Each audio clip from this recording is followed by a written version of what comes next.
Over the next 15 minutes or so, what I'm about to share with you could change your life. In fact, what I'm about to share with you has already helped over 90% of my clients reach their business and lifestyle goals in half the time they had expected. And for you, this one concept alone could make the difference between being the highly successful business owner and entrepreneur you've always wanted to be, living the dream, virtually making money while you sleep, or being a self-employed person struggling to just make ends meet. No one goes into business to struggle, however many people do, due to this one major entrepreneurial thinking strategy they have failed to grasp. In fact, this one concept alone has been responsible for causing record growth, off-the-charts profitability, and financial freedom business owners have always dreamt of. Yet so many people without this key concept are sentenced to a lifetime of struggle and toil with little or no reward, only to have to give up, walk away, or worse, settle. Settle for second best. Pack away the big dreams and just be happy with the day-to-day grind. Selling their story that business is hard, business is difficult, business is not all it's cracked up to be. They have literally gone from being someone else's slave in their job to now being a slave to their own business. That's not what they started their business for, but it certainly can become how it goes without learning this critical entrepreneurial strategy I like to call the Thrillionaire mindset. So let's look at the top 5 reasons people go into business. The first one is to be their own boss, to set their own schedule and make their own decisions. Number 2, to make more money than when they were employed.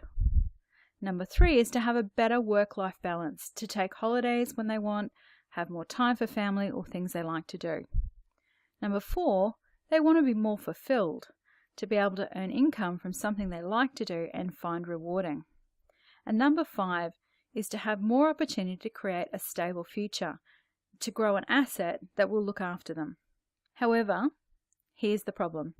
Before too long, most business owners find themselves working longer and harder than ever before on the promise of the payoff they will enjoy down the track.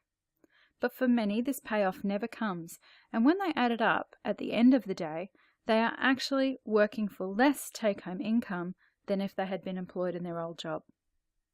Furthermore, they soon find out that there is more to owning and running a business than just doing work for customers or clients. Now they have many roles to fill in owning and managing their business. Now instead of doing one job, you find yourself doing the work of many people to cover everything that needs to be done to run your business.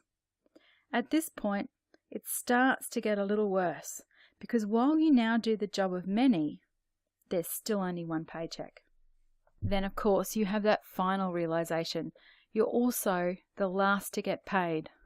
You get what's left over only after you pay your suppliers, pay the business expenses and the taxman.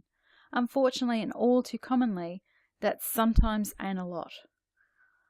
Every reason you had for going into business, the freedom, lifestyle, to make more money, to work less and earn more, to be your own boss, has been replaced with hard work and lots of it, and risk. Every day you risk a lot to be in business.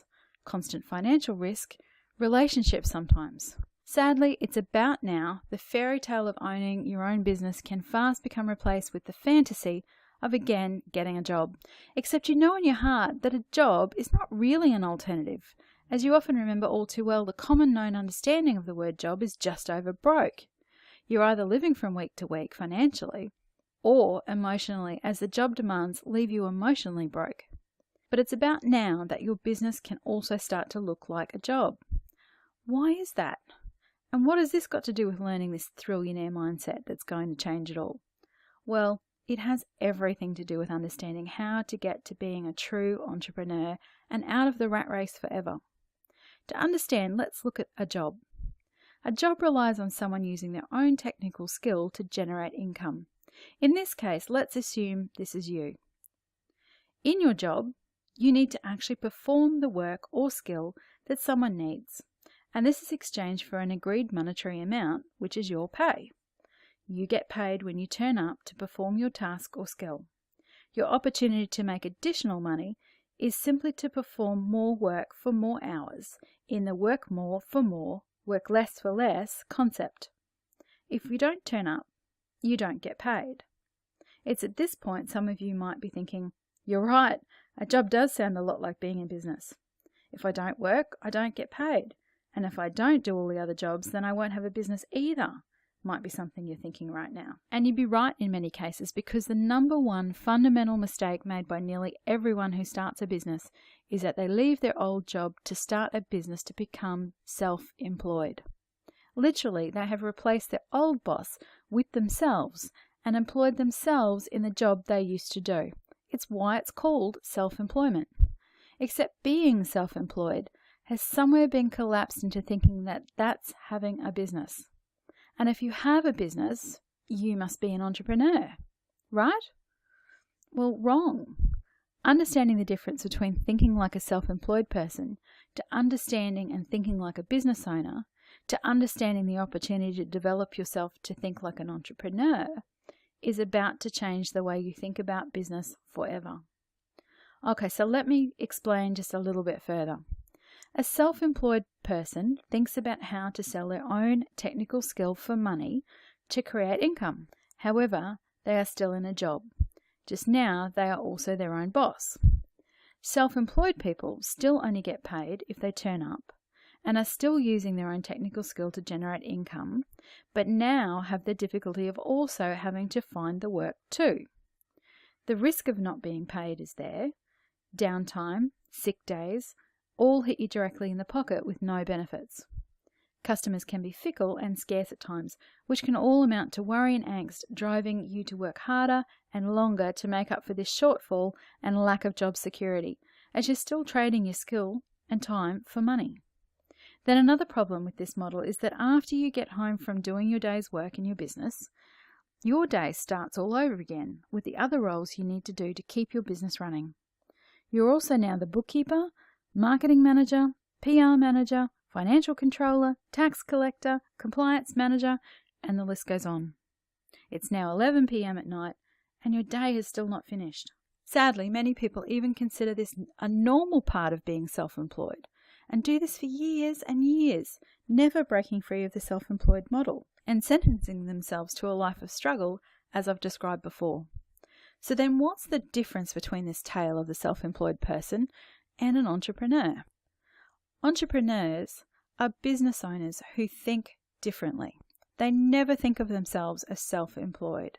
They think of themselves as creators and strategists who design businesses to be money-making machines that meet a market demand to achieve their life goals and their greater values and outcomes.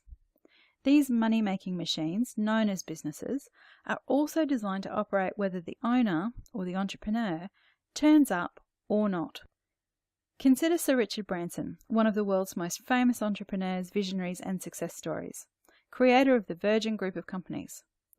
If you consider Richard Branson's businesses, there's a significant common denominator. Richard Branson does not use his own technical skill to generate income in any of his businesses.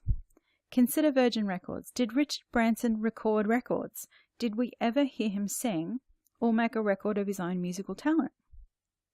Do we get on an airplane and over the loudspeaker hear, "This is Richard Branson, your captain speaking"? No, he's the epitome of the entrepreneurial mindset that has made him what he is today. Specifically, he is a creator, the ideas man, and a strategist. He takes an idea or shortfall in an industry or sector and designs money-making machines, known as businesses, that other people run, that support his life goals. The man has his own tropical island, his greater values and outcomes. Think of all the extraordinary things he's accomplished, including now space travel, that meet a market demand. In other words, he sells stuff that people want to buy in the way that they want to buy it. That's a very important point. And everybody wins. He creates employment that feeds families. He designs business to improve the quality of people's life. He gives back to the community. He inspires people around the world to do better. Go beyond their limits. Be better people. But he does not get paid for his own technical skill in any of the businesses he owns. Other people get paid for their technical skill, and he uses that leverage to create profit, which pays him to be the ideas man and manage the direction of the businesses. He's been able to maintain his own schedule, take holidays, raise his family in the financial comfort he desired, and he gets to make all of his own decisions. But first and foremost, his businesses are designed with the ability to make money and run without him actually doing the work. Now, you might not have Branson's cash resources to call on when you first start your business, and when he started out, I'm sure he put lots of hours in and worked very hard to get where he's got. But his strategy and mindset to setting up a fully functioning business that ran without him was the context in all that he did. And in doing that, he created not only a cash machine, but also a valuable asset that could be sold, used as equity, or traded to move to that next level of financial independence and freedom. No one can argue he's certainly a trillionaire mindset man. When you start a business, it's critical to think from the viewpoint of the entrepreneur rather than employing yourself in a job. If you have created a business around your own technical skill, for example, a hairdresser or electrician, restaurateur, IT technician, consultant, doctor, lawyer, or even accountant, here's where that technical skill is useful if you create a business around what you've currently been doing. Are you ready? You know everything there is to know about your profession or industry and the skills and know-how to make it work. You have true insider knowledge. You probably know what works, what doesn't, the challenges about your work, your customer expectations and needs, what opportunities lie. But here's where it falls apart when you fall back into self-employed thinking and don't create entrepreneurial foundations for your business. If you're self-employed and a business that only operates if you're there, unfortunately, it's worth nothing as a saleable asset in the long term, as your customers only do business with you because you're the one doing it. They want you and only you. And even if you try and replace yourself by hiring staff, without the entrepreneurial mindset from the start, your staff will rarely replace you in your customers' eyes. But how do I become an entrepreneur when I'm the only one here right now? I'm it. And right now, no one else is coming. That's a very good question to ask. Initially, you may be doing all the technical work and many of the other roles until you build a customer base and get stable cash flow happening. But the eye on the prize here is about designing a business that one day runs without you having to be there, or gives you the opportunity to at least be there or not, or to work in the area of the business that you're good at or like, to have the freedom to diversify, capture a lucrative market segment, create your business as an asset to sell, become even a publicly listed company. The sky is the limit. It starts with thinking of yourself one step removed from the job you are doing, like an actor in the role learning the part, a temporary employee in the role, what needs to be done and how, and creating the role for one day another to fill. Then you have a business to grow, not a self-employed job. Now remember that old saying, Rome wasn't built in a day. Today we've only just started to learn how to think like an entrepreneur and create your trillionaire mindset. Being in small business is a journey, which is why Grow Your Small Business Masterclass will travel with you, showing you how to apply your new mindset to each and every aspect of business to ensure that you create the business and life you love, your own version, your own style, to fulfill on your own dreams. So I look forward to seeing you next class, where I'll show you how to use your trillionaire mindset to knock out your competition and soon be the customer's first choice with a little thing I like to call gap marketing. Oh, and before I go, remember to tune into this month's interview with our special expert guest. There's some great advice about how to answer that question everybody asks. So what do you do? Until next time, I'm Cherie Lenton. Have a great week.